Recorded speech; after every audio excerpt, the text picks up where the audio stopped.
Thank you for joining us today for our session titled Cultivating Wellbeing, 6 Pillars to Recenter Education.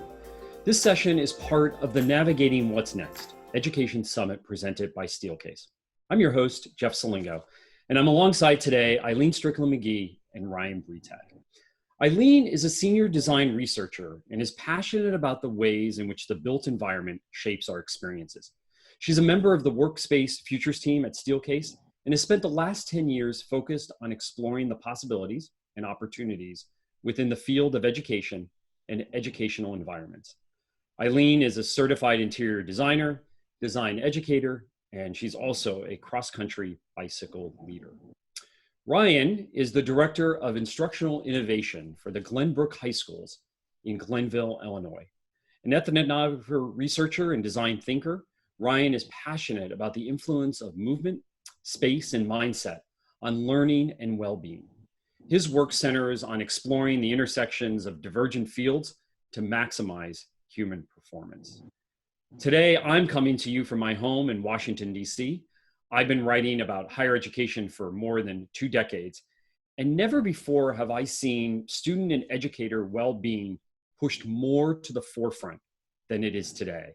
In many ways, it reminds me of the discussion about student success in the last 20 and 30 years in education.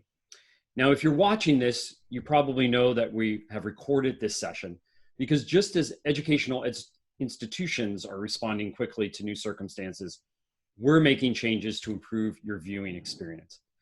And letting you watch or listen at your own pace is something we found works pretty well right now when everyone's days are pretty unpredictable. So we're going to get started today, and I'm really excited to have AILEEN and Ryan with us today. So Ryan, why don't we start with you, and could you tell us why this topic of well-being is of such importance to you and the work that you're doing with students every day? Well, I can tell you, I'm absolutely obsessed with human performance. And what I have found as the 2 greatest accelerants to maximize it are mindsets and well-being. But what's interesting is I actually came to it from pain, like a painful curiosity. After school one day with my 2 young children, we often talk about what's our high, what's our low, and what's our goofy buffalo. And my daughter stopped, looked at me and said, "Dad, it's hard being a unicorn." And I just froze. I froze, like I didn't know what to say. And my son goes, "I agree." And that curiosity, that moment just led me to start seeing things differently. And walking down the hallways of my school district, I was woken to this reality that many of our youths are on this pathway to academic success, almost a singular definition of success, but they're struggling. They're struggling with their own agency. They're struggling to connect. They're confused about belonging, completely distracted, not just with technology, but just with life. Yep. And even tears of a clown. So it was like my Jerry Maguire moment where I just stopped and said, okay, what have I been doing in my academic career? I have to think differently. And that was the moment that I said, look, schools need to be a place where students are encouraged to be, are empowered to become, and they're equipped to thrive. And since that time, 5 years ago, this has become the heart and soul of my work, not only on myself, but on the system as a whole. You know, Ryan, it's really interesting because I just got off a 2-year reporting project for a book about college admissions. And it's really interesting that you use that word mindset because admissions officers are looking for that growth mindset, that agency that students have in their applications. And in so many ways, this idea of well-being is really at the center of the academic enterprise within schools as well, right? It's not something that's off to the side, but it really is and should be central to what schools are doing because it leads to success after high school and into college and obviously into life. So I think that bringing this conversation more into the center of what schools are doing is critically important. AILEEN, you've been in the midst of a big research project as well, a 6-month research project on well-being in education. Could you tell us a little bit more about why that work is of such interest to you in Steelcase? Yeah, I mean, at Steelcase, we are really passionate about understanding the ways that the built environment shapes our experiences. And so we've been thinking about well-being because, the signs of the crisis, the things that Ryan just mentioned, are not hard to see. Students being sort of narrowly focused or depressed, feeling stress and anxiety, even teachers with burnout and feeling some of those same feelings. And this was all pre-pandemic. And so we knew it was a really important topic to dig further into. And when we've been doing research on some of our other topics, like the neuroscience of learning, student-centered learning, educator experience, well-being is such an important root in those subjects as well. So we really wanted to dive a lot deeper. So we did conduct a global research study over a 6 months period of time, looking primarily at North America and Europe, all around student and educator well-being, and seeing what do we really have to understand so that we can be designing and helping support schools to center well-being. Well, so it's really easy right now, I think, to think of well-being in kind of virus-centric terms. That is physical safety as we think about how we make our way in the world right now. But we all know, I think it's more than that. It's cognitive, it's emotional, it's social, and we're seeing it in an accelerated way in how virtual learning impacts well-being for both teachers and for students. So throughout this session, AILEEN, Ryan, and I are going to talk about what her research has found and how that relates to what's really happening in schools and on campuses right now. We're going to touch on the current crisis, which was well underway before COVID, the shifts impacting education, an expanded definition of well-being, and new frameworks, including those 6 pillars of well-being. We're going to talk about the impact physical space can have and how knowing all of this can help you ask the right questions to be a powerful lever to support well-being wherever you are, at home, at school, and in places in between. We're also going to answer a few of the questions that you submitted beforehand. So AILEEN, let's get started by touching on the crisis. We know that in the last decade, the amount of students suffering from mental health issues like anxiety and depression, et cetera, have become a much bigger issue. In addition, we know that teachers are also suffering from high levels of stress and burnout, particularly right now in this crisis, and they're leaving the profession at high rates. In the research, what have you found to be the cause of all this ill-being? Yeah, I think one of the big things that really emerged from us is that these causes of ill-being, we'll call it, were really unfolding at different levels. So it wasn't just at the individual level, but it was really at the interpersonal and the communal and societal levels. And so when we took a look and we're digging in and asking students and teachers, why, what we found is that, at that individual level, students and teachers just lacked a lot of those emotional or coping skills to deal with everything that was coming at them. And then at that interpersonal level, there were certainly issues like bullying or isolation. And even at the school level, where students and both teachers felt like they didn't have any agency, or they had a lot of priorities and lack of resources. And then, of course, at that societal level, thinking about the ways that things like racism and discrimination, pressure from society, poverty, a target-driven culture, all put pressure on students and teachers. So it really illustrated that this is not just an individual well-being issue. It is really a systemic issue, and one that educational institutions have to think about that way and think about how they might solve it as a systemic issue, not just individual issue. Well, I think that's a great point, because in some ways we used to talk about, right, the 3 R's of school, and we really have to bring, it seems, this idea of well-being, the W, into the central part of education. This idea, as I was talking earlier, we were so focused on student success, on retaining students and on graduating them and getting them to a successful career after college or college after high school, that we seem to have lost this idea of well-being. So what ways do schools have to shift to think more critically about this issue and to take more action in this area? Yeah, I mean, I think you hit the nail on the head that this hasn't really been the center of our education systems in the past. And so when we think about how do we center well-being, it is about shifting the larger system. And so it's moving from things like this industrialized education model and mindset to one that is really human-centered, centered around the student, centered around the teacher, and then thinking about what are some of those implications for that, moving from the short-term milestones around just getting your next grade or test score or degree to really thinking about that long-term prosperity, or as you mentioned earlier, that student success around how are you going to thrive in life personally and professionally as you move forward. Thinking about how the ways that our pedagogy is moving from being teacher-directed to really being student-centered, or even the ways that schools are organized from being these siloed hierarchies to really approaching it, what we see sometimes on the corporate side of being more of a team of teams or a networked and distributed approach. And then certainly from a space aspect, going from these individual isolated me spaces to being an ecosystem of spaces where students and teachers are living and learning.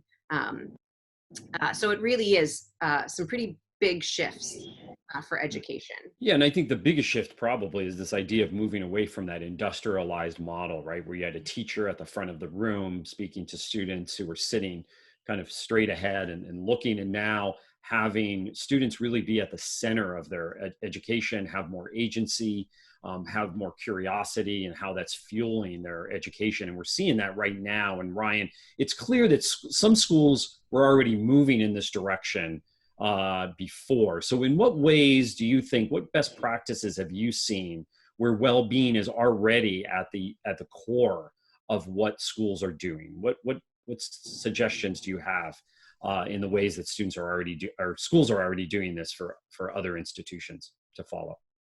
Absolutely. I think, as both of you are saying, what's really exciting right now is that schools are talking about it. It is a conversation. It is a point where we're wrestling with it. And it creates tensions. All these educational shifts are tensions. And what I think best practice is showing us, though, is that there is a need to not think about it in terms of solutions. Like, this is a program to put in place, or, hey, we have a wellness spot in the building where you go for well-being. And if we stop thinking solve it and start thinking be it, all of a sudden things start to shift. And I can talk a little bit about, we've had 2 or 3 kind of shifts in our district that help understand that one, it becomes an entry point for anyone and everyone. So it's not owned by student services. It's not owned by administration, but that we take this idea of well-being and say there's so many entry points in which you can contribute to being about cultivating well-being, not only in yourself, which is often forgotten with our adults, but also within the students and the broader community. One great example is, for the past 5 years, our new teacher orientation has been anchored to this idea of be present, be human-centered, be an ensemble. And we use mindfulness and improv and design thinking as the skill sets within there that our teachers can then bring back into their classroom, but not only their classroom, but to themselves. So we talk about it as, if you cultivate this internally within yourself, what then can you bring to the classroom? What we find is that organic conversation, that embedded piece, that we value this. Think about that precious new teacher time that we have, and we give an entire day to this, and then we have consistent, constant follow-up. That's what starts making the change, that we're not trying to tell you how to solve well-being. Yep. We're trying to make you become part of it and cultivating it. So AILEEN, it sounds in some ways from Ryan's example that this is not a list of ingredients to follow, but it's more of a kind of a strategy approach that could be different from school to school. Yes, certainly. I think that Ryan sort of hit on the head of how do you think about being well-being, not just applying it. Mhm. So, as I mentioned earlier, especially right now when we talk about well-being, our minds probably can focus on the physical health and safety. But to center well-being, as both Ryan and AILEEN are talking about, I think we need a shared understanding of what it encompasses. So we tend to use this word a lot, AILEEN. So what is there? Is there a common definition of well-being that we could kind of all center around or all embrace? Well, when we dug into this, there's not a one common definition. There are some really good frameworks out there because it is quite complex. And so one of the ways that, as we were digging into this, we really thought about it is, again, thinking about that me, we community. And I think Ryan touched on this really nicely, that certainly our individual well-being is incredibly important to think about and support. But we know that our individual selves are intrinsically connected to our relationships, communities, and environments around us. And those all impact us as individuals and impact us as a small, community or large society. And so it's really about expanding this idea of well-being beyond just the self to really thinking about the whole. And so some of the things that actually Ryan touched on as well, we saw come up. So this idea that well-being is communal. A lot of research shows the dynamic relationship that teacher and well-being or student well-being have with one another. So Ryan's example of starting with the teacher and that sort of moving out onto the student, there's a lot of research that sort of speaks to that as well. That idea that it's contextual, that when a school starts to set up those systems of relationships or organizations that allow people to have different types of agency or create a different type of community, that is a part of well-being. We also know that it's a skill. It's not something that you're just born with and you have or you don't, but it's actually something that you can develop. And there's great research from the neuroscience side that shows that you can do this from a neuroscience perspective. And then the last one is that it's well-being is really a journey. And so when we think of this, especially in the context of education, that there are moments, it's important throughout our lives, but certainly there are moments in our educational journey that there are ways to think about well-being, these more vulnerable moments of well-being, like when we are transitioning to a new school and all of a sudden we're surrounded in a new environment, new teachers, new peers. Those might be the moments that we need to think even more intentionally about well-being. And then certainly ideas around child development and what stage are they at and what's important in those moments as well. So again, I think it really helps broaden our understanding of what well-being is and the things that we have to think about when we're saying we want to support it. And a much broader definition than I think most educators have thought about well-being in the past. But I like your idea that we're not necessarily born with it, that we have to learn it and practice it and exercise it, much like we thought of well-being in a physical way and in terms of exercise. So Ryan, why is this broader definition of well-being so important for schools to be thinking about more broadly, but even right now? Yeah, I think it goes to this idea that narrow definition is a reactive definition, often isolated and focused on, quote unquote, the broken. And well-being is not about the broken student or the broken adult.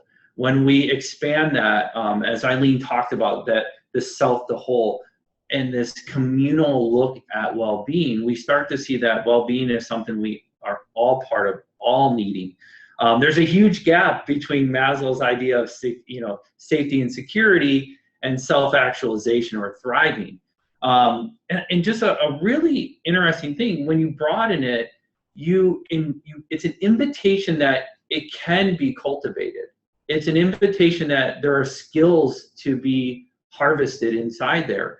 And then it starts to shift our decision making. And just giving one really good example of this, pre-COVID, we were very focused as a nation and school districts on safety, and rightfully so, understandably so.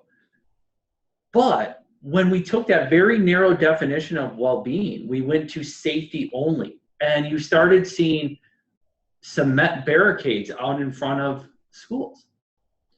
Yet I watched our school district stop and go, wait a minute, we have a broader definition of well-being here. What is the tension created when we only think about it from a security standpoint? Well, our kids are going to walk in and the first thing they're going to see is big cement blocks. So how can we still have that, but also have a sense of optimism when they walk in? And all of a sudden, we created fire pits and benches using the same cement barricades, but when you look out, our kids now go, the entire front of our school, all throughout our school, we have fire pits, we have seating, we have outdoor experiences. Think about the difference because we broadened the definition of well-being.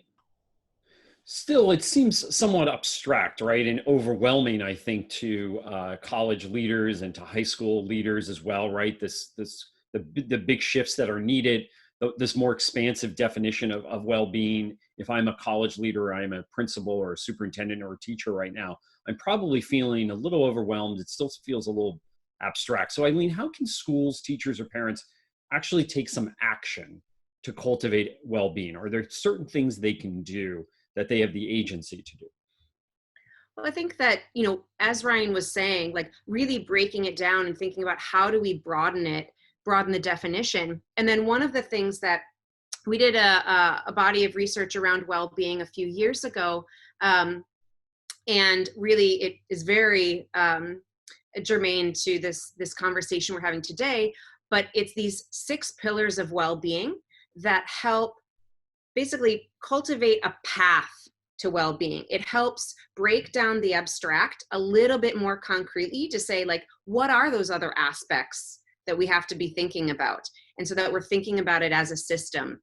And so these 6 pillars are meaning. So how are you thinking about finding and creating purpose, belonging, being a part of something bigger than yourself, part of a group, part of a community, authenticity, I am myself, about who you are, your identities, mindfulness, being aware and open to the moment, to yourself, to others, optimism, as Ryan mentioned, cultivating this positive mindset, growth mindset, resiliency, and then also vitality. So certainly our physical, living an active and healthy lifestyle. And I think when we break down into these 6 pillars, you can start to think about how do we actually design spaces or take action that takes into account each one of these pillars so that we can cultivate that larger, broader definition of well-being for our students, teachers, and community.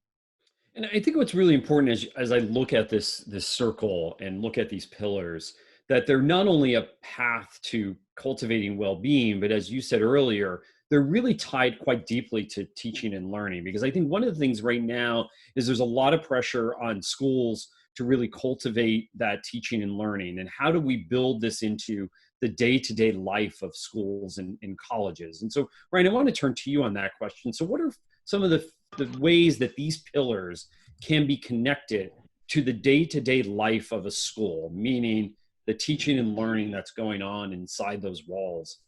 When we're there, I guess, inside those walls every day. Well, it's really interesting you mentioned that, and hot off the presses for us. Like, this is our playbook that we have. We're about to go hybrid, and what's fascinating is inside of this playbook, we have different models of what the classroom experience could look like. In all of our thought starters, we have questions such as, how might we create a sense of belonging, knowing that there will be half students at home and half students in the classroom? What will movement do in this space to increase energy and allow for mindfulness? So when this is embedded in our language and embedded in every conversation, it becomes a natural part of what we're doing. In fact, so much so that the absence of these kind of questions would call into question why. So for us, to your direct question is, you earlier said it's still an ambiguous term when we say well-being. Well, when we break it down, we use the word dimensions because we know they are ever evolving and growing. We actually use these exact pillars. And they're embedded in our change process. They're embedded in our conversations. They're embedded in our debates about change, often in terms of the tension that, wow, we're going to create a sense of optimism, but it also is now going to lead to this. So where do we want to be on that tension scale? So it's a beautiful way of making it a part of who we are. So much so that specific examples are one of our building goals is on identity. They have taken ownership of belonging and authenticity linked with meaning so that it is a full-fledged building goal. Another is focused on mindsets, and they're bringing the mindfulness and vitality into the mix. So there's this building level ownership of it. There's also each teacher is able to find an entry point. For instance, we have freshmen where the sense of belonging is a little bit off, and a lot of our freshman teachers are focused there. So when you break it down this way, you get a chance to create multiple entry points, but most importantly, it becomes a language of the culture. And when it becomes a language of the culture, that's when we're being about it and we're creating impact. AILEEN, I love these pillars because, as I said earlier, I just got off this 2-year reporting and writing project about college admissions for this book that I just came out with. And so many of these pillars are also central to the college admissions process, particularly at more selective colleges where they are overwhelmed with applications, and they look at the prism, they look through the prism of these pillars in some ways as they're selecting a class. And so as I'm looking at these pillars, though, as an educator, sometimes, again, it's a little overwhelming. Do I have to do all of them at the same time? Where do I start? It seems like many of these build on each other, correct? And they roll up to all of these pillars of well-being. So how do you begin to establish that these pillars within a school? Where might one start? Yeah, well, I mean, Ryan said it really well, where there are these multiple entry points. And so depending on the students themselves, so like that freshman where they're all of a sudden in this very new situation, they're trying to establish new friends, they're in a place in their development where their peers are becoming much more important or have. So maybe belonging is the place to start there at the beginning of the year versus in the middle of the year when people, you can kind of sense people are stressed out or anxious, or in this moment, maybe mindfulness is a place to start. And I think that it's in addition to, again, sort of thinking about it that more broadly and understanding what's right for me as the teacher or the school, and then what's right for the students in these moments. I think it's also important for educators and parents to understand that these aren't just soft pillars that we're talking about. There is a lot of research that connects each one of these pillars to real learning, and that each one is better for the learning experience. So we know that when students have a sense of belonging, they have higher academic achievement. They show better social and academic behaviors. It impacts their self-esteem and sense of purpose. Or mindfulness is like a miracle skill for learning, that it helps with our attention, our metacognitive functions, and decreases stress and anxiety. So I think not only having these right points of entry, but also having a better and deeper understanding of that each one of these pillars actually does improve learning. Even if you're still really focused on those academic outcomes, addressing these 6 pillars is going to help those as well. So, AILEEN, being Steelcase, of course, you're always thinking about what this means for the built environment, the space. So how does space fit into all of this? How does space, physical space, support a student's well-being? Yeah.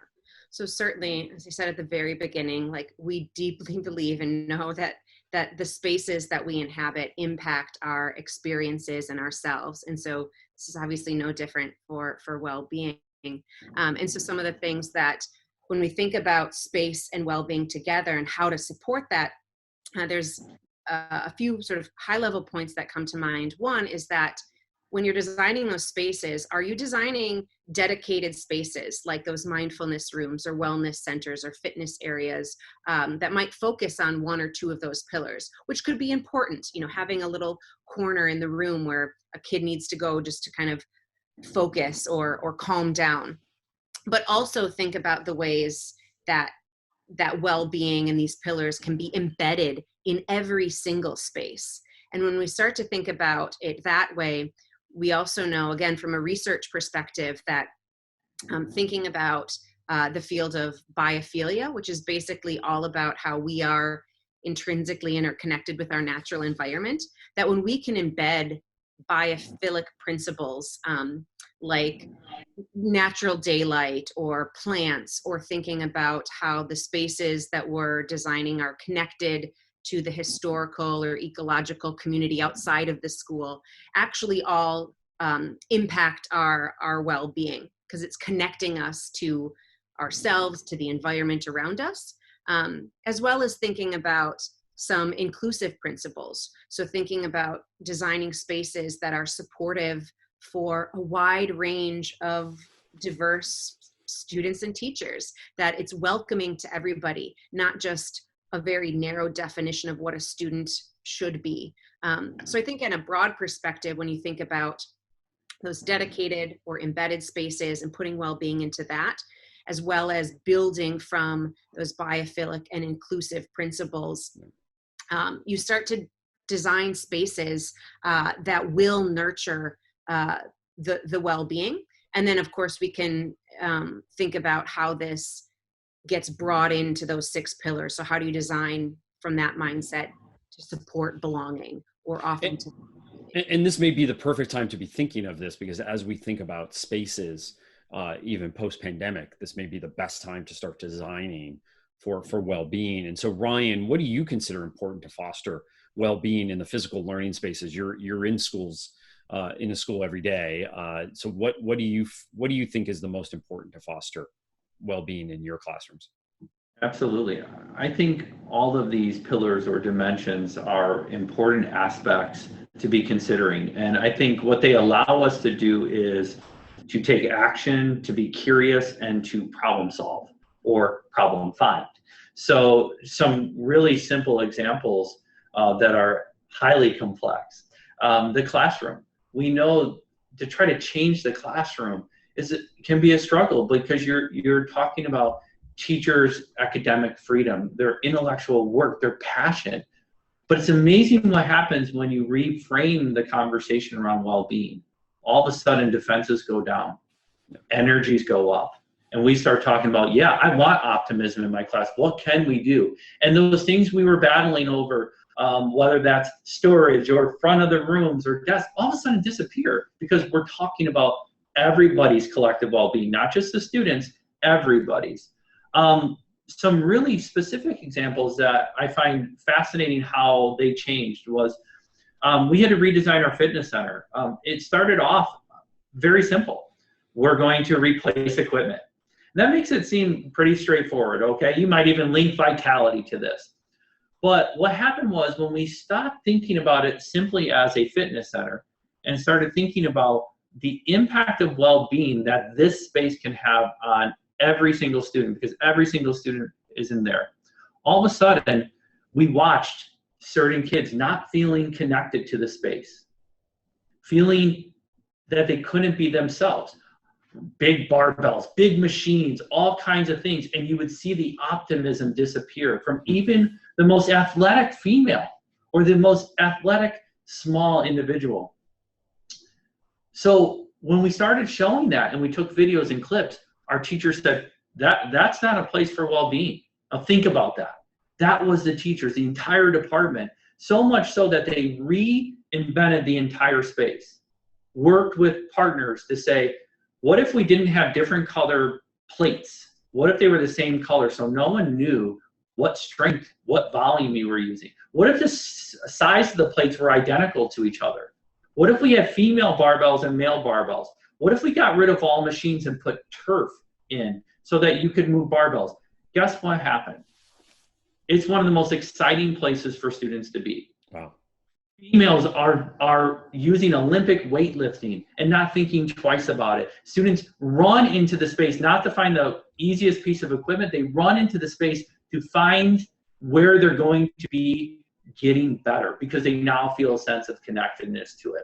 It's an amazing experience. And then there was this curriculum domino effect in which the teacher said, we got to think differently. We're not teaching kids how to build muscles, we're teaching kids how to move better and live better. So they all became CrossFit certified. The whole space became CrossFit affiliated.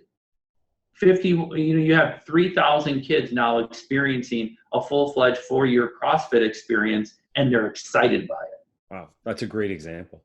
Great example. Well, I'd like yeah, go ahead, Aileen. because I think that, Ryan, you really touched on something there, like this idea of that inclusivity of people being able to see themselves in that space and how that connects back to that authenticity piece of who I am or who I could be, that belonging piece of I belong here.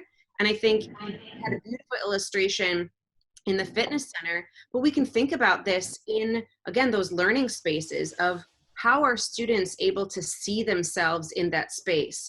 Are they able to manipulate and move those spaces to create meaning for themselves? Can they put themselves up in this space through their project work or show themselves? You think about how we support this in kindergarten or those earlier grades of, you've got your wall of display of the proud picture and they want to show their parents. And then as students get older, that sort of goes away, and we don't allow students to have that, build that sense of pride and use the environment to support those types of pride building of I did this and I shaped that, because I think there's a big connection between allowing students to have agency in their environment and this underlying lesson that you have agency in the world around you.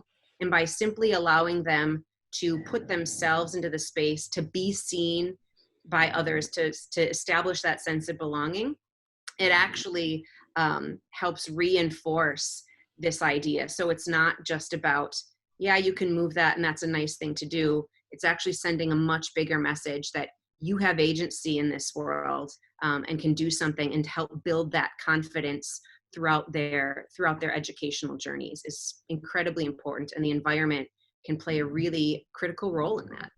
So what I love about that, yeah, go ahead, Ryan. What I love about that, Aileen, is you talk about this sense of agency, and I saw that with our hallway spaces when we empowered our students to have this conversation about what would these spaces look like that don't have a lot of natural light? How can we create a sense of optimism? We use that word with them. We talked about vitality. They brought up, well, wait a minute, what about retreat and just the ability to re-energize, to reconnect? They started coming up with words that for themselves tied to these dimensions. Next thing you know, our entire hallway spaces have been shifted based upon this concept.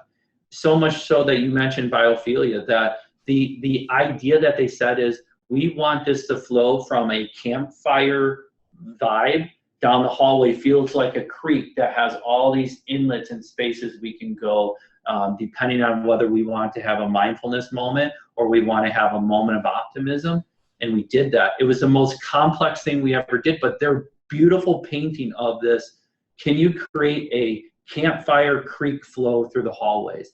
That only comes when we're using common language and when we're inviting everyone to be part of the solution and the investigation.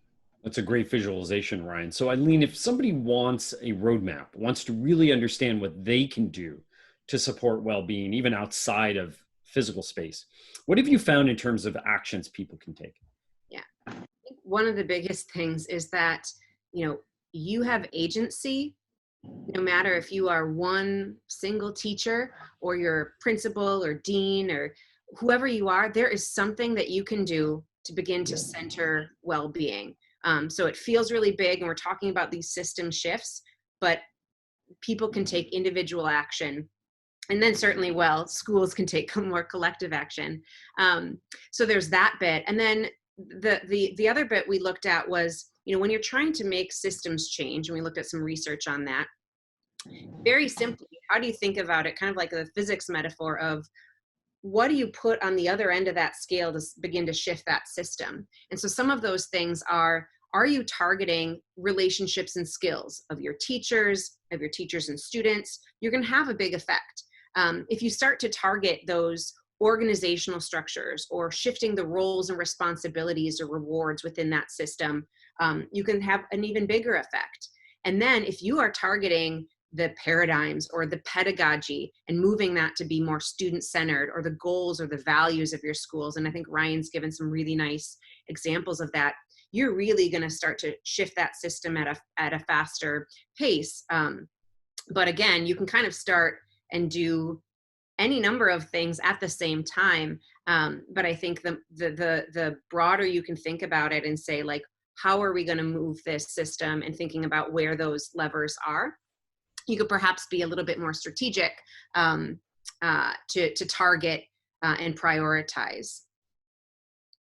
So Ryan, what would you say to somebody to kind of help them take that next step to support well-being? What's your advice? Yeah, it's that you're not trying to solve it, you're trying to be about it. And that starts with language. It sounds so simple. It's not. I'm not trying to make it simple.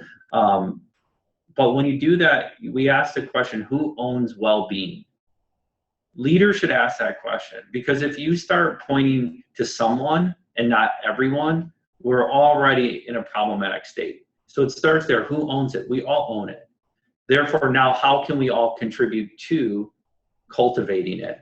Like I said, you should be able to go to school to be well, to be yourself, to cultivate thriving. So how do we all contribute to that? And I think it starts with the language, but I also think a very practical way to do it is then look at where's the knowing doing gap, where we're saying one thing, we say we believe this, but we're not showing it in our actions. Those are some really tough conversations, but if you can get into those tough conversations, you can start to evolve it.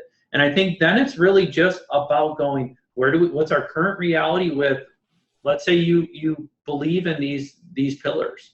What's our current reality with optimism in my classroom? If you're a classroom teacher, if you're a school, in my school, if it's the district, in the district, if you are a staff member, if you're a designer listening to this, how are the schools you're working with, how are they with that? Where's their current reality versus where they say they want to go? And then you'll find that gap and you go to work on that gap. So that's me. It's almost like a well-being audit. I hate putting audit with well-being, but the reality is that's what it is. You have to have those tough conversations. But to get there, you need to have a common language. The only way we're able to still be progressing right now, and we have a long way to go, but the language, I can say vitality and belonging and mindfulness, and no one goes, what's he saying? They all go, okay. So get the language and get the audit. This has been a great conversation. We've had some questions come in from the audience in advance, and I want to make sure we try to get to one of those. So let's get to that. One of my favorite ones was, as schools bring students and teachers back into physical spaces this fall and next spring, the physical distancing, and I see this in my own kids' school, right, can make the spaces feel empty and cold. So how can they be made more welcoming and support well-being, while also at the same time, of course, abiding by the physical distancing protocol? So it's kind of a difficult, all the stuff that we talked about today, perhaps in the new normal, how do we balance those two things? And Ryan, let's start with you. How do we balance kind of the coldness of the physical distancing rules with all we've just been talking about with well-being? Gosh, that question hits me right at the core. It drives me back to the idea of a unicorn. You have kids that are unicorns in your classroom. Talk to them. If you're vulnerable, don't try to create something or try to run away from it. It is cold. Acknowledge that. It may feel like it's lacking what they need. Acknowledge that, but then engage them in a conversation. I think we would be really surprised if we started to say, hey, I want to hear from the unicorns. I want to hear from you. I want to understand how we can elevate this space. We have parameters, but let's talk about it. What a great re-entry conversation. Yeah. Acknowledge our vulnerability. Acknowledge this is not the norm. This is not what we've come to know. But then energize the room by saying, but together, let's see what we can do. And boy, what a moment.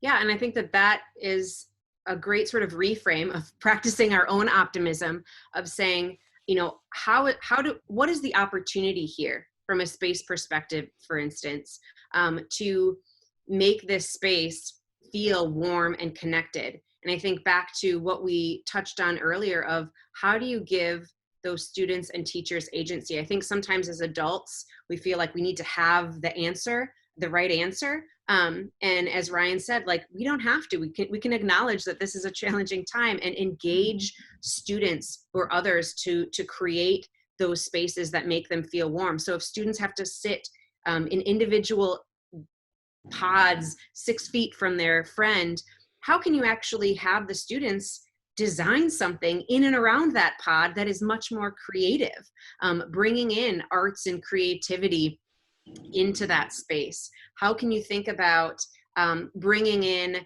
you know, instead of having blank barriers of space, how might that actually be filled with a couple potted plants or something that students then have to sort of take care of, and it lightens the space a little. It's not changing the rules, those protocols are still there, but you're starting to infuse that space with agency for the students and teachers to create something together, which can start to create a sense of community and belonging as they engage in that activity together.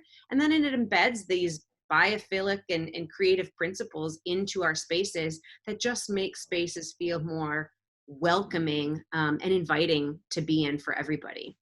And I love pulling in the students in that design, right? Because it's that growth mindset we were talking about earlier, and helps create and cultivate the well-being. So AILEEN and Ryan, thank you so much for sharing your research and your experiences with us today. For everyone watching, you can find resources for how to create learning spaces for the times that we're in and beyond at steelcaseeducation.com. Plus, if you'd like to attend any of the remaining Education Summit sessions or get in touch with Steelcase Education, Smith Design, or Design Text, visit the Summit sign-up page you see on your screen. The remaining sessions, including 2 on blended learning and 1 about 5 emergent spaces for learning, the recordings of all of these will be also posted on that website. Yeah, and we also have our Twitter handles and contact information on the screen. If you'd like to connect with us online or further, we'd really love to hear from you. This brings our session to a close. Thank you for joining us, and we hope you all stay safe and stay well.